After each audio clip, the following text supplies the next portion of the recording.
italiano che che fanno l'esperienza dell'interscambio, ma abbiamo pensato insieme col vescovo Don Vincenzi di Livramento e anche con te e con il nostro centro missionario di fare la proposta che siano giovani della diocesi di Livramento che possono partecipare.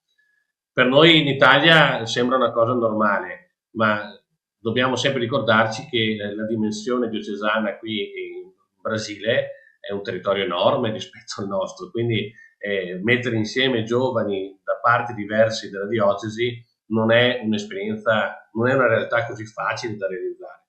Per questo quest'anno abbiamo pensato di scegliere solo un'altra parrocchia, la parrocchia di Stagna Su, con un'altra parrocchia, col nome di Pitanga, e cominciare così due parrocchie insieme, dico che la mia parrocchia è distante 4 ore di macchina dalla parrocchia che si unisce a questo interscambio. Quindi immaginate voi un po' anche l'idea di trovarsi insieme per fare un cammino di preparazione, non è una cosa così immediata come è nella nostra diocesi, che prendi, vai a Viterbo Veneto in mezz'ora, incontri gli altri e puoi fare tutto quello che devi fare. Quindi l'esperienza già in sé, per il fatto che sia fatta così, sta smuovendo, ecco, un po' il cammino. È la dimensione diocesana che stiamo crescendo e che il prossimo anno vorremmo anche di più modificare. Ma ecco, la novità prima è questa: 2 parrocchie insieme, 16 giovani, 2 preti, 2 accompagnatrici che partono e si stanno preparando così. Ogni parrocchia si prepara nella propria parrocchia con incontri mensili e attività mensili. L'incontro mensile è per preparare il cuore, la mente, le abitudini e la disponibilità per vivere l'esperienza. Invece le attività mensili sono attività per cercare di ricevere un po' di soldi, per preparare quello che serve, quello che vogliamo portare via. Quindi ci sono 2 momenti nella parrocchia: spiritualità e azioni. E dopo ci sono stati 3 momenti uniti con anche l'altra parrocchia, diocesani, diciamo così, sempre per fare gruppo, che si torni un gruppo unico, non 2 parrocchie, ma si torni un gruppo unico, per coltivare la spiritualità della missione. Che cos'è la missione? Riflettiamo molto su questo tema. La missione e anche per organizzare poi l'esperienza, perché l'esperienza la fanno loro, non è che non vanno dietro a quello che diciamo noi, l'esperienza la fanno loro, organizzare insieme l'esperienza dei giorni in Italia. Per il momento le sfide sono tante, Maria Grazia, non è tutto così facile, sono persone, quindi anche diverse tra di loro, che vivono in posti diversi, ma io sono contento perché vedo che come il desiderio c'è, anche i passi li stanno facendo. Non manca poi tanto, perché lo diciamo, è dal 20 agosto al 5 settembre l'esperienza dell'interscambio nella nostra diocesi di Vittorio Veneto. Per questo ormai manca solo 2 mesi a partire. Abbiamo ancora qualche attività da fare, qualche cosa da preparare, Qualche biglietto del ma treno da comprare, che ci sono lavori, sì. insomma, è tutto così. Allora, precisiamo però che qui a Vittorio, allora, il gruppo parte il 20 di agosto, ma perché faranno un passaggio per Roma, dove visiteranno la capitale, insomma, con l'occasione che sono in Italia abbiamo pensato di permettere ai giovani di vedere anche la nostra capitale, insomma, in particolare il Vaticano, la sede papale. Dopo anche vedere la capitale, visitare dove abita Don Armando, al più brasileiro, Esattamente. e Mhm. andare alla parrocchia Nostra Signora di Perpetuo Soccorro, che è la parrocchia dove c'è l'icona della nostra padroera, del nostro patrono. Questa Quindi non possiamo non fare Non si può, soprattutto i sa, brasiliani che ci tengono così tanto, è importante, bisogna. è un senso di accoglienza, di ospitalità. Però il 24 di agosto partiranno da Roma e verranno nella nostra diocesi. I giovani saranno ospitati dal nostro seminario, nel nostro seminario e insieme a loro cogliamo anche l'occasione perché stiamo costituendo un gruppo di giovani italiani che vivranno insieme ai brasiliani per una decina di giorni. Poi il gruppo partirà da Venezia il 3 di settembre con arrivo presunto in Tagnassù, poi nelle varie parrocchie il 5, però immaginate che per viaggiare, insomma noi contiamo sempre 2 giorni, ora che si parta da Tagnassù per arrivare in aeroporto ci vuole un giorno, per arrivare poi in Italia un altro giorno e mezzo, quindi il viaggio non è proprio così leggero. Cosa faremo in questi tempi? Prova a buttare giù tu Paolo alcune delle idee che abbiamo buttato giù, dopo io integro. Beh, l'esperienza di interscambio io dico che ha tre dimensioni. La prima è vivere insieme brasiliani e italiani. Questa convivenza in un luogo e attività insieme è sicuramente la prima attività dell'interscambio per aiutare nel vivere insieme persone di nazionalità differente, ma che comunque tutte stanno facendo il proprio cammino di fede. Insieme vivremo la fraternità, la quotidianità dei giorni e dopo anche la visita ad alcuni luoghi significativi per la fede, ecco in Italia, con incontro con testimoni che ci parleranno della fede. In più visiteremo le nostre parrocchie, qualche nostra parrocchia e qualche nostra realtà della nostra diocesi. Quindi saranno giorni intensi, molto intensi, che chiederanno di un dinamismo e una certa disponibilità anche ad adattarsi.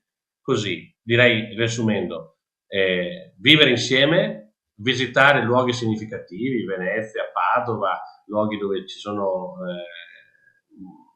chiese e luoghi dove ci sono esperienze di fede forti, incontrare testimoni e dopo visitare le nostre parrocchie per vedere la vita delle nostre parrocchie normale, i Gresti, i campi estivi, la domenica in parrocchia, a fede.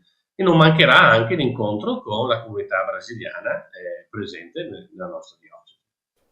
Ottimo, hai già detto tutto tu, quindi noi sappiate che per organizzare questo, insomma, stiamo veramente collaborando con tantissime persone che ringraziamo, moltissimi tra l'altro, Paolo, possiamo proprio dirlo, sono stati generosi anche nell'aiutarci perché anche solo semplicemente l'acquisto dei biglietti aerei è stata una spesa non da poco, ecco, quindi sono sempre giovani che vengono da situazioni non facilissime e in questo senso la nostra diocesi ha già dimostrato una profonda generosità, molti benefattori, insomma hanno già quasi coperto tutto il costo dei biglietti che è stato consistente. Ora si tratta vi sollecitiamo anzi a darci una mano anche per gestire le attività, però più che altro con la Penso che presenza. sia importante dire che questo aspetto economico dell'esperienza è fatto sì per la generosità di molte persone italiane che io ringrazio anche, che ho incontrato quando sono stato in gennaio, che comunque amano la Chiesa e ci stanno aiutando,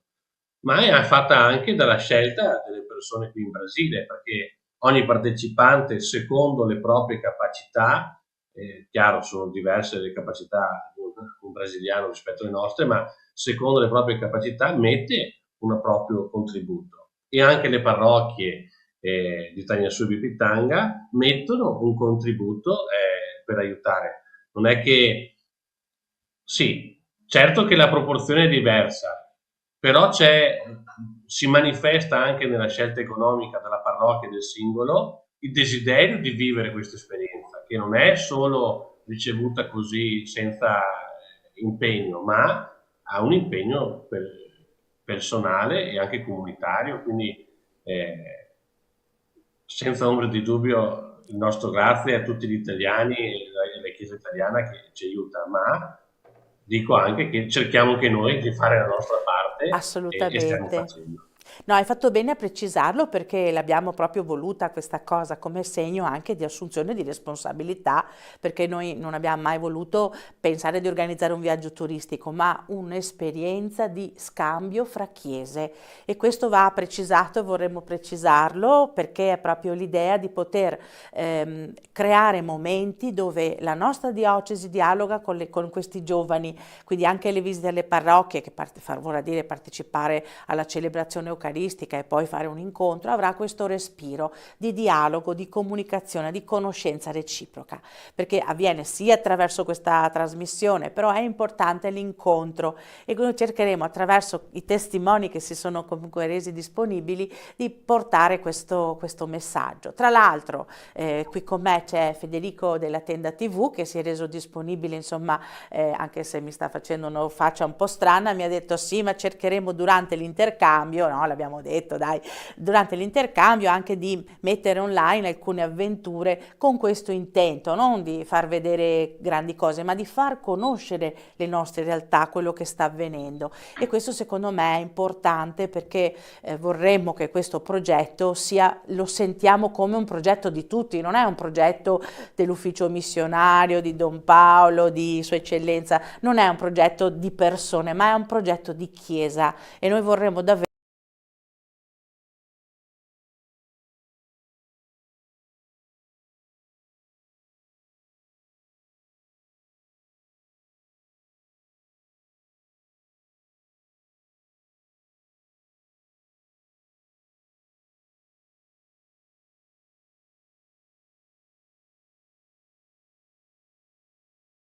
e noi vorremmo davvero che questa cosa, questo messaggio passasse, quindi ci auguriamo che questa cosa avvenga. Allora, noi per oggi, dimmi, Condivideremo, vai. condivideremo un po' il programma probabilmente. Spero che chi desidera incontrare il gruppo dei brasiliani e anche salutare me, va benissimo, partecipi ai vari momenti che vivremo nella nostra diocesi. Io credo che sarà un incontro di fede e di speranza per tutti.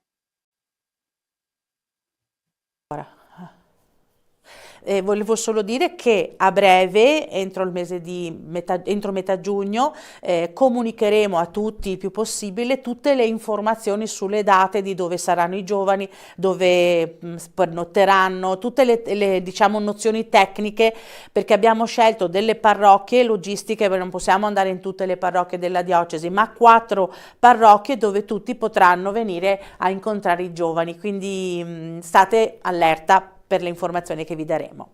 Bene, allora per continuare la nostra riflessione abbiamo pensato, e anche per invogliare qualche giovane se vorrà partecipare, qualche italiano, a questa settimana sono 10 giorni residenziali, quindi chi aderirà a questa proposta che verrà lanciata anche attraverso i siti della diocesi, ma quello della pastorale giovanile e del progetto Andiamo Oltre, chi desidera partecipare può farlo o in modo residenziale o in modo semi-residenziale, ma speriamo a livello residenziale. Quindi alloggeremo insieme ai brasiliani, anche noi vivremo tutti insieme, mangeremo insieme e parteciperemo a questa attività.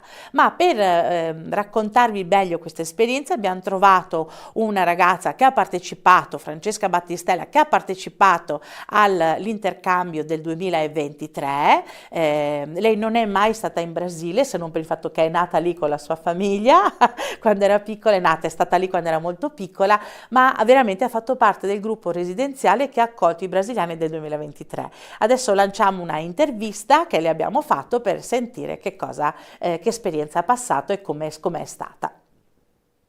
Ciao, io sono Francesca Battistella. Nel 2023 ho partecipato all'interscambio Italia-Brasile che si è tenuto qui a Vittorio Veneto e mi ricordo ancora come se fosse ieri il giorno in cui sono arrivate le ragazze e i ragazzi e li stavamo aspettando fuori nella strada. Ogni macchina che passava sembrava fossero loro, quindi eravamo super contenti. Quando poi sono finalmente arrivati eravamo al massimo della gioia. È stata un'esperienza molto bella, insieme a loro abbiamo vissuto questa settimana di convivenza, abbiamo dormito anche insieme alle ragazze, eravamo miste italiane e brasiliane e abbiamo visitato Vittorio Veneto, abbiamo visitato Padova, Venezia e è stato proprio molto bello, molto arricchente. e lo consiglio perché è una settimana che ti permette di conoscere tante nuove persone, sia di altre culture, sia anche le altre ragazze italiane e ragazzi italiani. Noi non ci conoscevamo tra di noi e quindi è stata proprio una settimana molto arricchente. Abbiamo sentito Francesca e anche il suo entusiasmo e quindi sulla scia di questo invito noi vi salutiamo Padre Paolo e Monsignor Corrado, ma lo facciamo come di consueto chiedendovi, e questa volta Sua Eccellenza lei me lo deve fare come piacere personale, ci deve dire qualcosa in lingua portoghese, in brasiliano, per favore ci faccia un saluto perché la gente me lo chiede, mi dicono ma ha imparato e è necessario. Allora io mi limito a salutarvi in brasiliano. Calorosas saudações a todos vocês e Deus vos abençoe. Amen. Molto bene. Super! Grazie Sua Eccellenza, ma siccome l'ho sentita, io so che lei è molto brava a parlare, è un po' timido, ma lei è bravissimo. Padre Paolo, un saluto anche da parte tua per i nostri telespettatori, quelli che ci stanno seguendo. Um bom dia a todos, irmãos e irmãs. Obrigado para ter acompanhado a nossa transmissão. Deus vos abençoe e até mais. Un abraço. Benissimo, grazie. Io ricordo chi ci segue allora che ci rivedremo per l'intercambio, probabilmente andremo direttamente ad agosto raccontandovi quello che accadrà, il pregresso e quello che succederà dopo. Vi ricordo che noi periodicamente nella rubrica Nell'azione, nel settimanale L'Azione, troviamo sempre un articolo generosamente preparato da Sua Eccellenza Monsignor Corrado che ci accompagna con le riflessioni inerenti a quello che sta avvenendo nella diocesi di Livramento, e quindi con queste notizie ci vediamo per l'intercambio e vi aspettiamo calorosamente, tranne Sua Eccellenza che resterà a casa, le tocca tenere a bada la canonica, la parrocchia, Sua Eccellenza. Certamente, certamente. Ma ce la farà. Un caro saluto a Ciao, tutti e Maria alla Grazia, prossima, a ciao. presto. Ciao, grazie. Ciao a tutti. Ciao.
Cari telespettatori della Tenda TV, benvenuti in questa nuova rubrica che ci accompagnerà quest'estate a tutto Grest. Una rubrica nata per raccontare l'esperienza estiva nelle nostre parrocchie, i Grest che soprattutto vengono fatti durante l'estate, un'esperienza molto bella che racconta la vivacità delle nostre comunità, che racconta la bellezza di queste iniziative rivolte ai più piccoli ma che coinvolgono tutto il paese. Vedremo alcune realtà delle nostre diocesi dove l'animazione è protagonista. Ci saranno racconti dei ragazzi, degli animatori e degli adulti. Oggi ci troviamo in particolare a Motta di Livenza nel patronato Don Bosco, che ha una lunga tradizione di animazione e di Grest. Ma andiamo insieme a conoscere i protagonisti di questa esperienza estiva che sta dando anima anche a tutta la città e a tutta la parrocchia.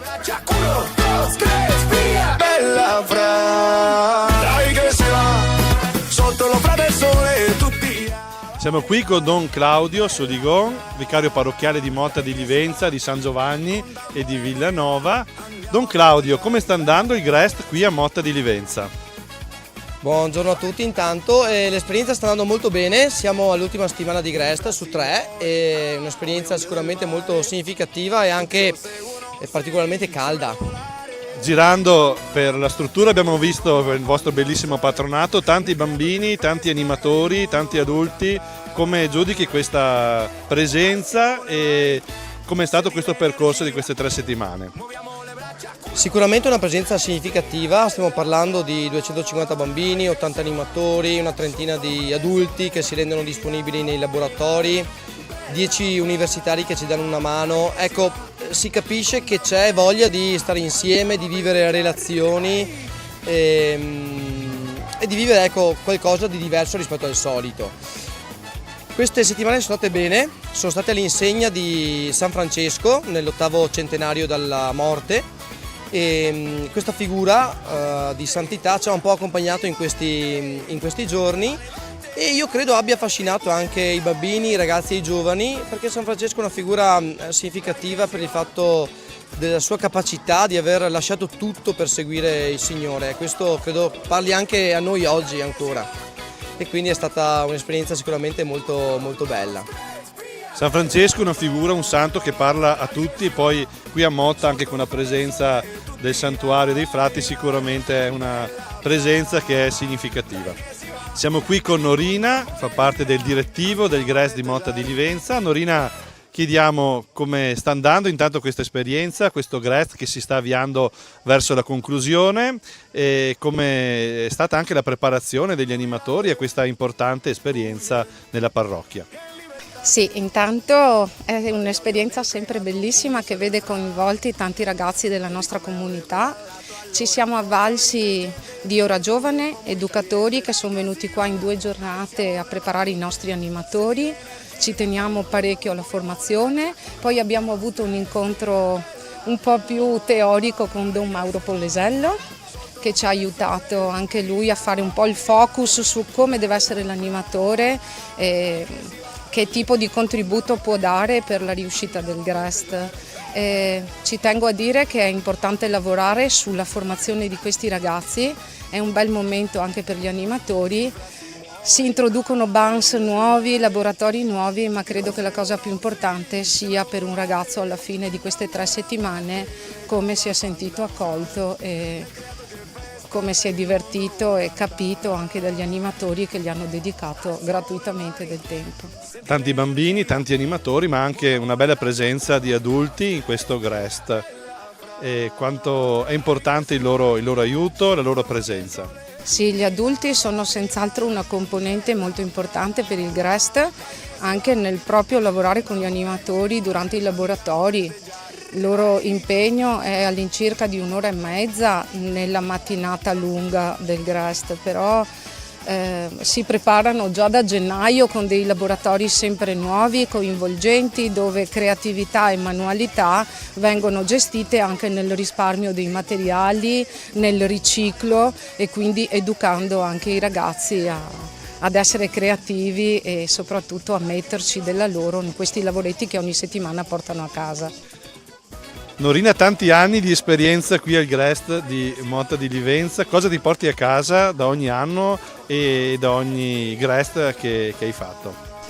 Mi porto a casa intanto tutti i ragazzi, che sento un po' anche figli miei perché li vedo in occasione del catechismo, in occasione di altre iniziative che la parrocchia propone, senz'altro un grande bisogno di essere ascoltati e accolti in momenti che sono sani, di crescita sana. Dai che si va, alziamo le mani, senti l'energia, muoviamo le braccia, 1, 2, 3, via, bella. Perché ci sia un Grest ci devono essere dei giovani, degli animatori che dedicano il loro tempo, la loro estate, la loro passione per condividere dei momenti di gioia, di festa e di animazione con i bambini e con i ragazzi. Andiamo a ascoltare alcune delle loro impressioni, un loro commento di questa iniziativa.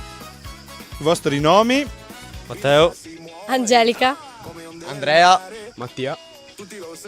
Vedo che avete una bella maglietta con una scritta. Allora, che cosa riporta questa scritta? Qual è il tema del vostro Grest? La maglietta riporta la scritta Bella Fra. Il tema del Grest è San Francesco, da Sisi. E come noi altri Grest hanno preso questa stessa iniziativa, è stato fatto appunto per 800° anno dalla morte di San Francesco. Ormai il Grest sta andando verso la conclusione, sono state 3 settimane impegnative, contenti di questa esperienza? Sì, siamo molto contenti e niente, pensiamo che sta andando molto bene il Grest. Cosa vi portate a casa di queste settimane, di queste mattine calde, però in questo bel ambiente con questi numerosi bambini? Allora sicuramente ci portiamo dietro la bella esperienza di stare comunque in compagnia. Ci ha permesso questo Grest di legare comunque con nuove persone, nuovi compagni e metterci in gioco soprattutto con queste giornate calde a supportare i bambini, ma anche comunque creare un bel rapporto tra di noi animatori e appunto vi porterò dietro 2-3 belle settimane piene di emozioni ed esperienze.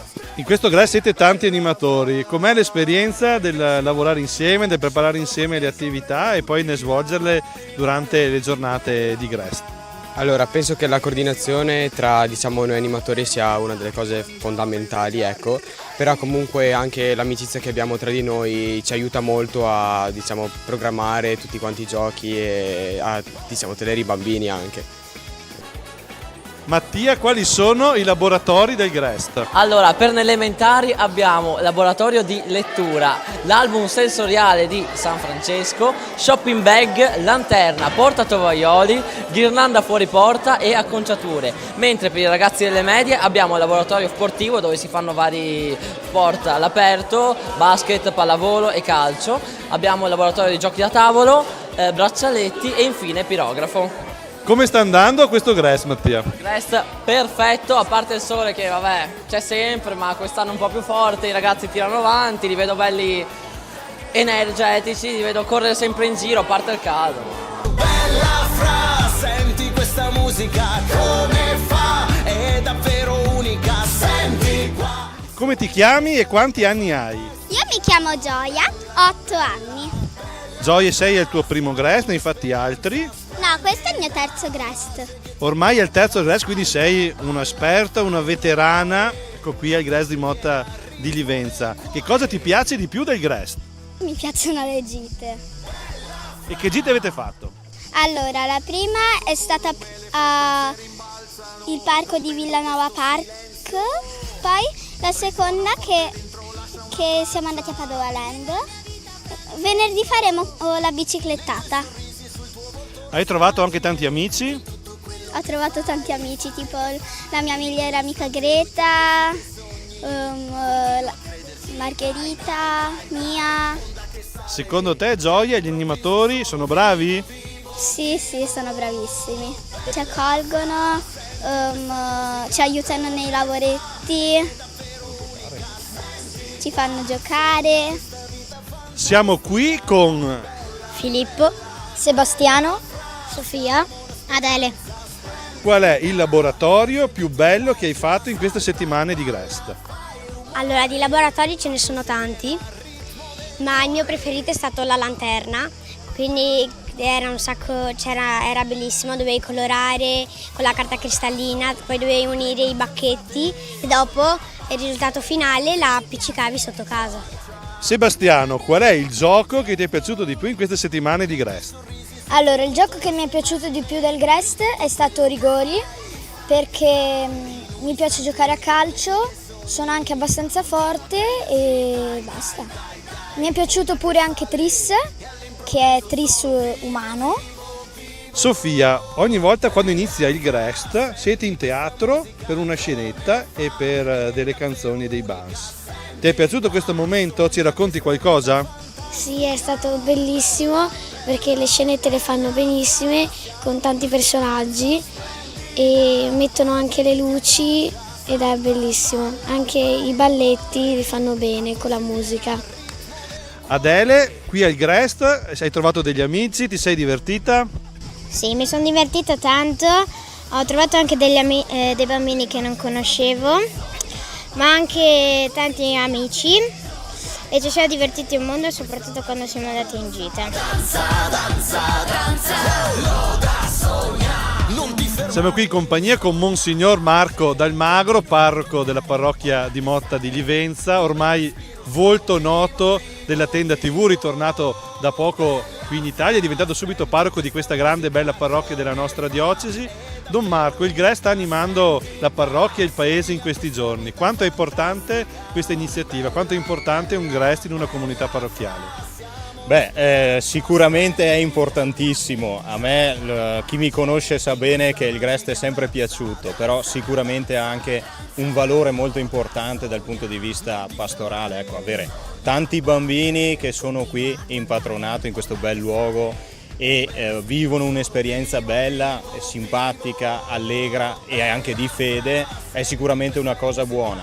Dall'altra parte, attorno a loro c'è tutto un movimento, gli animatori, alcuni educatori che formano questi animatori, le persone che aiutano in varie maniere con i laboratori e tante altre cose. Crea un senso di comunità molto bello e aiuta a crescere dentro una comunità. Qui si riuniscono anche le nostre 3 parrocchie, Motta di Livenza, Villanova e San Giovanni, e quindi si crea anche questa comunità bella e più grande che vive assieme e cresce assieme. Quindi penso che il valore del GREST si vede e si nota dall'entusiasmo, dalla bellezza di questo evento e di questa stare insieme, insomma.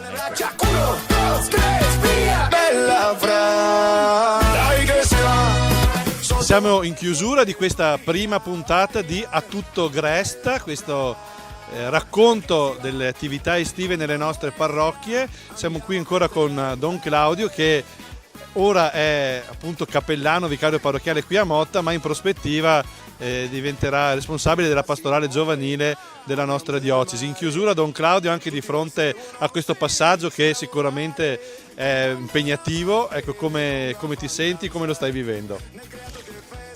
Sicuramente è un impegno importante e anche un po' faticoso, però ecco, mi sento libero, tranquillo, sereno, anche consapevole del fatto che non sono solo e che c'è diversa gente, insomma, a supportare questo lavoro di pastorale giovanile, che non è solo una cosa mia, ma è di tutti, e quindi questo mi incoraggia a lavorare, a impegnarmi per il bene dei giovani e della diocesi, della nostra chiesa vittoriese. Si conclude qui questa prima puntata di A Tutto GREST. Ringraziamo Don Claudio, la parrocchia di Motta di Livenza. Ricordo che potete rivedere questa puntata sul sito www.latendatv.it e sul sito dell'Azione.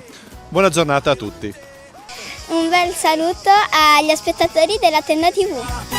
Con tambore e guida andiamo a festeggiare.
Cari amiche e cari amici della Tenda TV, ben ritrovati, secondo appuntamento con 4 passi, la rubrica che vi porta a scoprire le bellezze del territorio vittoriese e a conoscere gli scrigni nascosti appunto del nostro bel territorio. Grazie per averci seguito in tanti nel corso della prima puntata.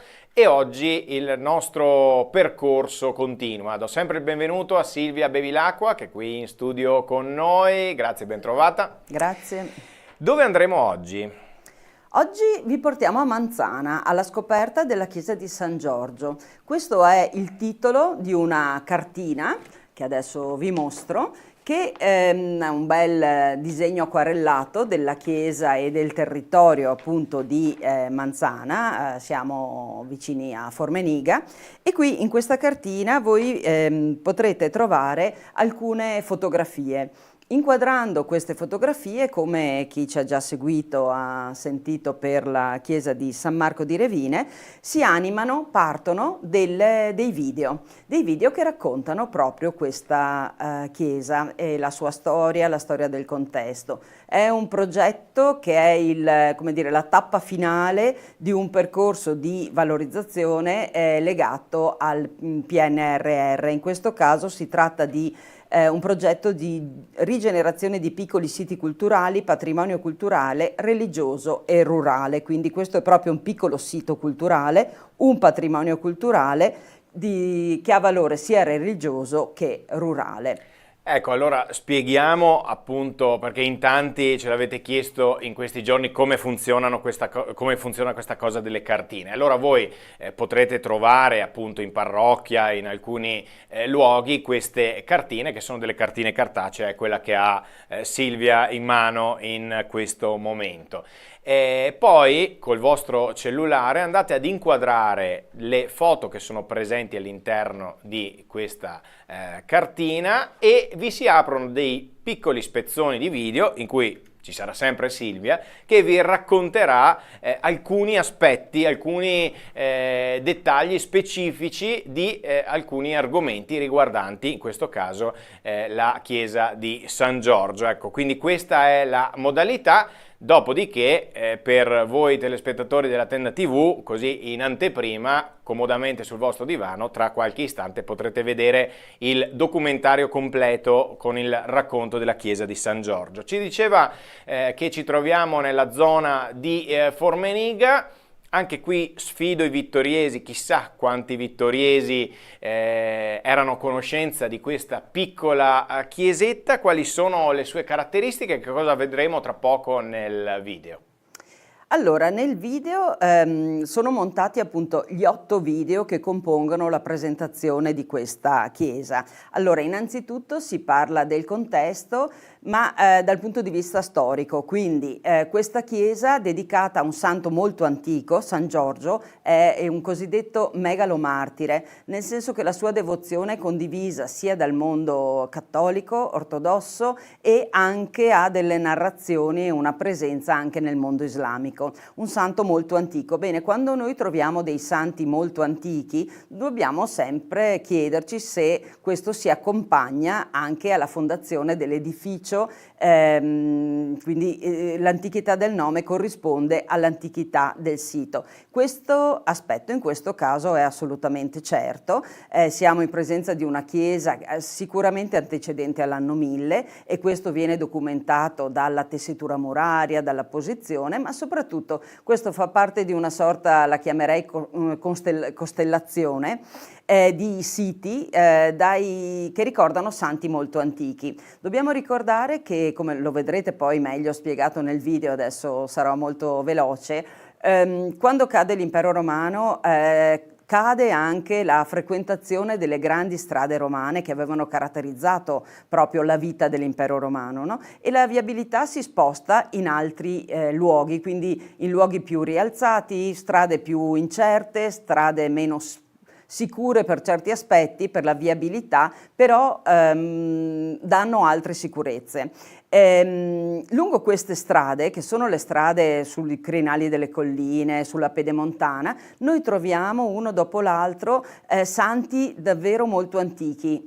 San Pancrazio a Formeniga, ma appunto San Giorgio, ma poi possiamo trovare Santa Cecilia, che ne so, a Val di Montaner, San Daniele a Carpesica, tutta la nostra zona, l'area pedemontana. Perché? Perché lungo le strade passano le persone, passano le merci, hanno funzioni commerciali, hanno funzioni di tanti tipi, ma passano anche le idee, e tra le idee ci sono anche le nuove devozioni del cristianesimo. Quindi queste chiese molto dedicate a santi molto antichi, molto spesso, non si può dire in assoluto, ma davvero molto spesso, hanno anche delle fondazioni molto antiche. Quindi andremo ad analizzare questo aspetto, poi andremo ad analizzare il fatto che Tutto il nostro territorio si caratterizza per la presenza di affreschi. Abbiamo testimonianze piccole, ma che partono dal 200. Sono piccoli frammenti, è come avere i pezzettini di un puzzle, no, che sono slegati l'uno dall'altro, ma poi man mano che ne troviamo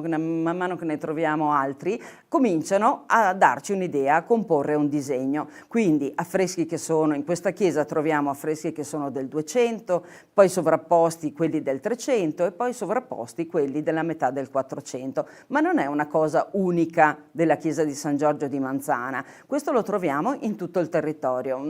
Faccio solo un'ultima precisazione. Quando dopo la Prima Guerra Mondiale le nostre chiese lungo tutto il Piave, da destra o sinistra Piave, sono state ricostruite e quindi si è dovuto pensare anche ad nuove decorazioni, in moltissimi casi si è tornati sull'affresco. Si è pensato che quello fosse davvero un elemento identitario ed era vero, e quindi noi abbiamo chiese degli anni 20 del Novecento, degli anni 30 ricostruite che hanno affreschi importanti. Pensiamo a Cadorin che dipinge in tutta l'area del quartiere del Piave.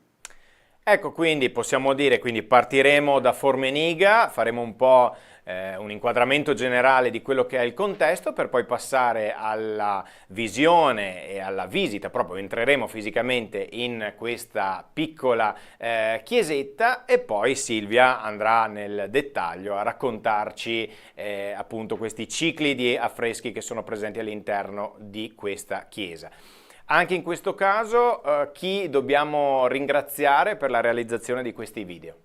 Allora, per la realizzazione in questo caso, oltre evidentemente a chi sta di fronte a me, quindi Federico Campodall'Orto, che ha fatto le riprese, qui anche in questo caso il restauro è stato voluto dalla parrocchia di Formeniga, ma è stato curato dall'architetto Susanna Masette, e i restauri degli affreschi, che però sono ancora da terminare, quindi noi fotografiamo una situazione che magari nel tempo migliorerà, e dopo voglio dire due cose su questo aspetto.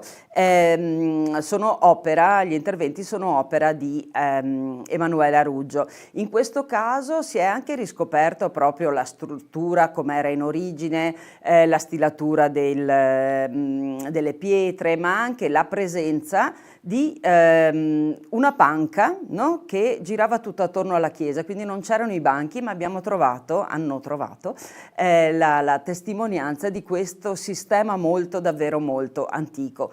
Tutto questo progetto, che prevede la cartina, la fotografia e i video in realtà aumentata, è un brevetto, diciamo, è una app sviluppata da Bags for Dream di Manlio Reffo, che è presente ormai, insomma, nel nostro territorio con alcune cartine e con alcuni progetti molto importanti, ma che non opera solo nel nostro territorio ma in tutta Italia. Volevo solo aggiungere questo, che in questo caso in modo particolare i video sono particolarmente importanti, perché quando noi entriamo nella chiesetta di San Giorgio di Manzana noi siamo un po' confusi, perché questa stratificazione, usiamo in storia dell'arte la parola palinsesto, che è la stessa parola che si usa, no, in televisione per dire, esatto, per costruire, no, una giornata e un periodo di attività, e lo stesso il palinsesto in realtà viene dai libri, dai testi antichi, dalla storia della miniatura, quando tanto era prezioso il libro che si raschiava per scriverci sopra. In questo caso si è ridipinto per dipingerci sopra, però i video permettono più che qualunque altro mezzo di farci guardare proprio nel punto esatto di cui si sta parlando, per cui isolando dei particolari dai diversi strati, una cosa che a occhio nudo, così entrando in chiesa, non è immediato riuscire a comprendere. Quindi i video sono davvero importanti perché ci guidano il nostro occhio a guardare quali sono gli strati del 200 e poi tutti gli interventi successivi, per cui non è un mezzo qualsiasi, non è un mezzo moderno, ma è un mezzo utile in questo caso per comprendere fino in fondo.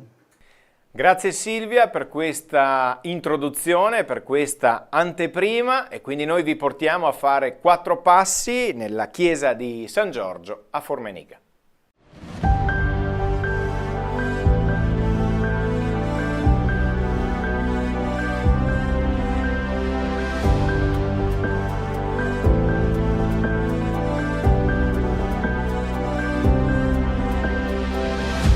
Lunghe cordonate collinari si allineano in direzione est-ovest ai piedi delle prealpi.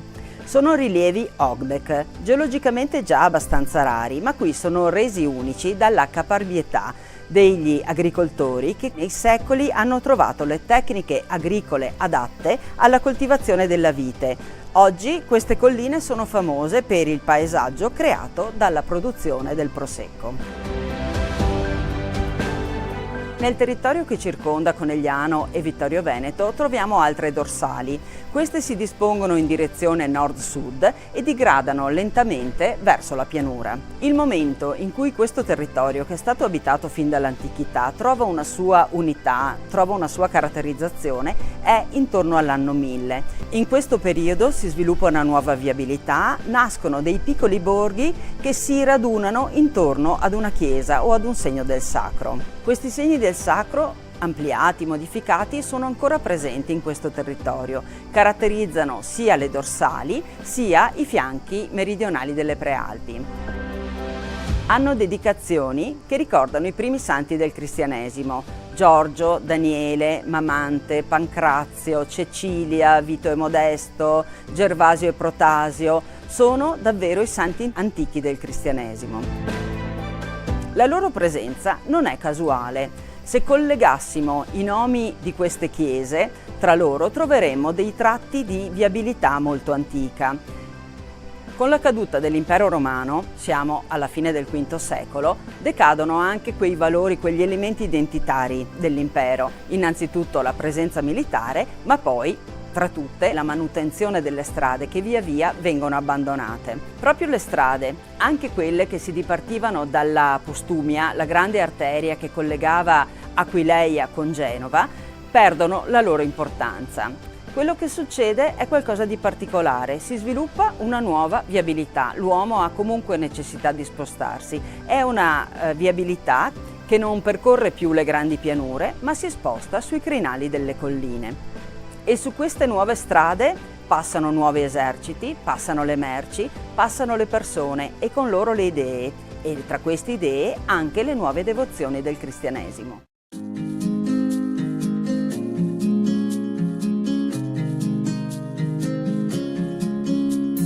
La parrocchiale di Formeniga sorge sulla sommità di una dorsale. È dedicata a San Pancrazio. San Pancrazio è un martire, 14enne, nato in Turchia e morto a Roma nel 304. Ma in questa chiesa si venerano anche i santi Nereo e Achilleo, 2 santi anch'essi martirizzati nei primi secoli, di cui la diocesi di Ceneda conserva preziose reliquie. Tutti e 3 questi santi, Pancrazio, Nereo e Achilleo, si venerano il 12 di maggio.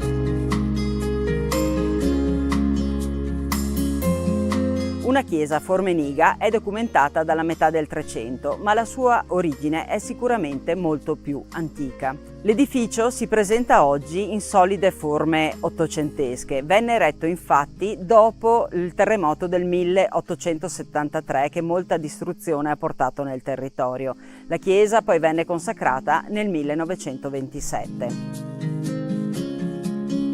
La sua presenza si lega all'esistenza di un castello in questo territorio, un castello che fu molto importante tra il 1100 e il 1200, che controllava un vasto territorio ed era affidato alla famiglia da Formeniga. Il castello venne raso al suolo alla fine del 300 dai veneziani. Ce ne resta memoria per la presenza del terrapieno, per il fossato difensivo che è stato riscoperto, per alcune tracce archeologiche. Oggi questo luogo non è più un luogo di guerra, ma un luogo di pace, un luogo di serenità. Ammiriamo un panorama straordinario e proprio questo panorama ci dice come mai qui è stato posto un fortilizio militare.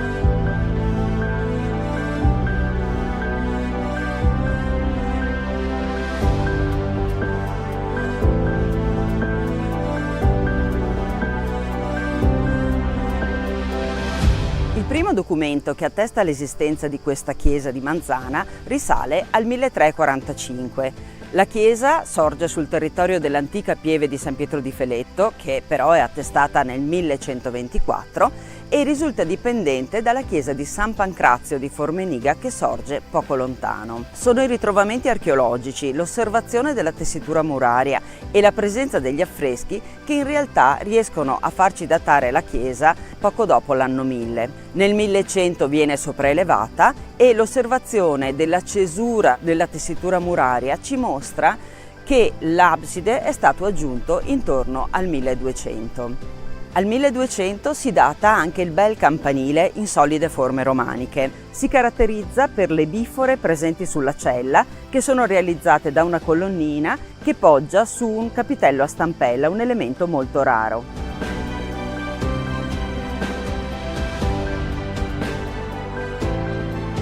Una cesura sul pavimento ben visibile ci dichiara che la chiesa è stata allungata. Un ampliamento è sempre la manifestazione di una chiesa che cresce, che è frequentata, che ha una sua vita pastorale. Questo allungamento è stato reso possibile dalla creazione di un terrapieno fatto di materiale vario, ma all'interno del quale sono stati anche trovati parecchi frammenti dipinti.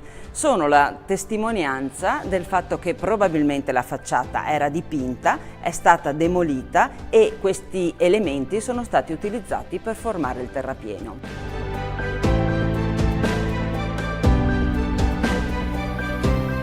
Vero tesoro di questa chiesa sono gli affreschi. Qui troviamo ben 3 strati sovrapposti, dalla fine del 200 alla metà del 400, ma poi altri interventi sono stati fatti nel 700 e anche nel 900.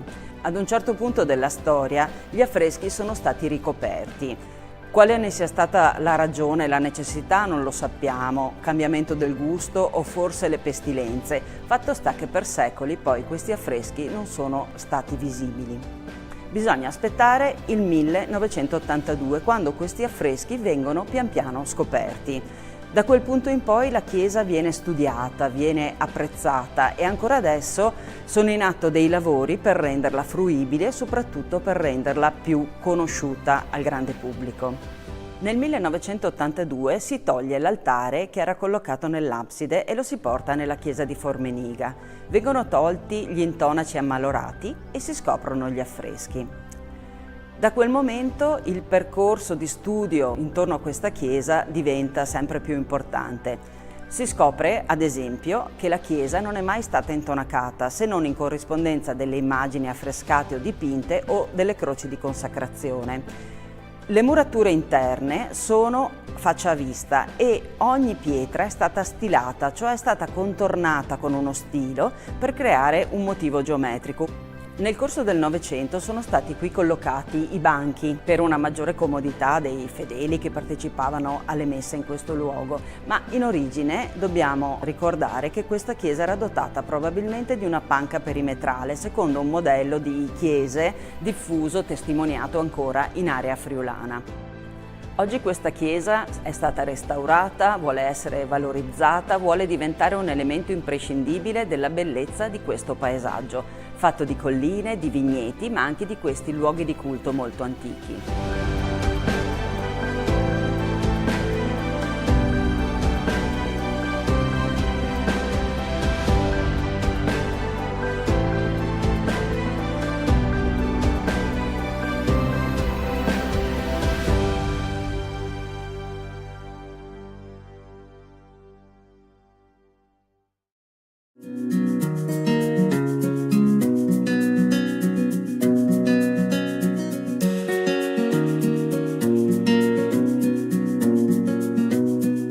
San Giorgio è un santo antico. Era nato a Lod, l'attuale Lidda, vicino a Tel Aviv in Israele, e sulla sua tomba è stata costruita una delle più antiche basiliche, quindi una basilica costantiniana.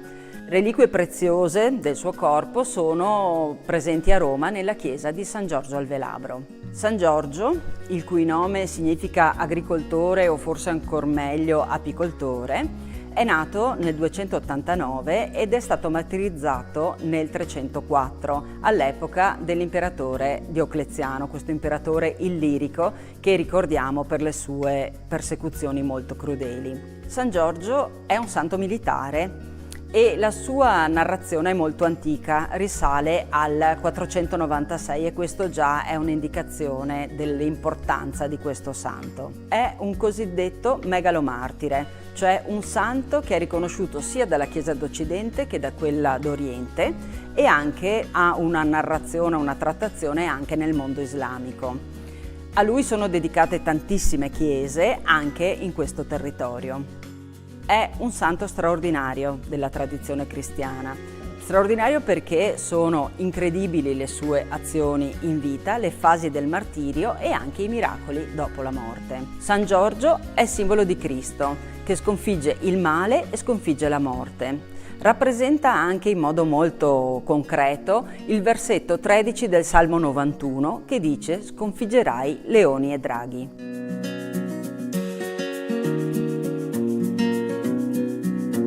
La vicenda narrativa più nota è quella di San Giorgio che libera la principessa. La narrazione dice che esisteva un lago infestato da un animale, da un drago, e la popolazione che abitava sulle sue rive donava a questo drago, per placarlo, 2 pecore ogni giorno. Scarseggiando le pecore hanno cominciato ad estrarre a sorte anche dei giovani da sacrificare, finché un giorno viene estratta la figlia del re. Ovviamente il re cerca in ogni modo di sottrarre la figlia a questo destino, ma poi, come esempio di giustizia, deve accettare che la figlia venga sacrificata. Ecco il miracolo. Arriva in quel momento San Giorgio che capisce la situazione e colpisce fortemente il drago.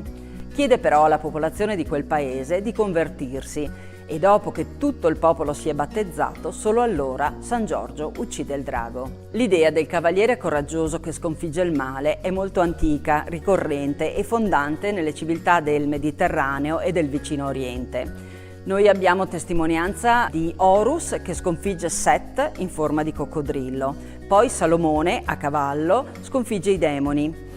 Altra citazione molto antica è quella di Perseo che sconfigge il male rappresentato da Medusa e lo fa per salvare Andromaca. Anche in questa chiesa l'immagine di San Giorgio è presente attraverso questa scena narrativa. Ben 2 sono gli affreschi che la rappresentano, uno è databile all'ultimo quarto del 200, l'altro alla metà del 400. Entrambe le scene sono frammentarie. Riconosciamo il drago nella porzione più antica e il cavaliere che emerge dalla porzione più moderna. 2 scene sovrapposte in 2 epoche diverse ma con lo stesso soggetto, perché questa è la chiesa dedicata a San Giorgio, il cavaliere che sconfigge il male.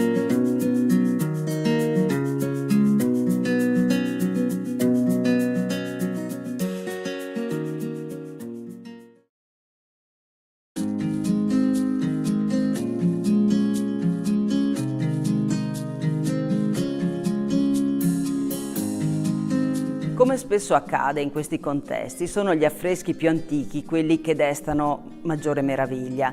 Gli affreschi più antichi qui si datano al 1270-1280, quindi ben 750 anni fa.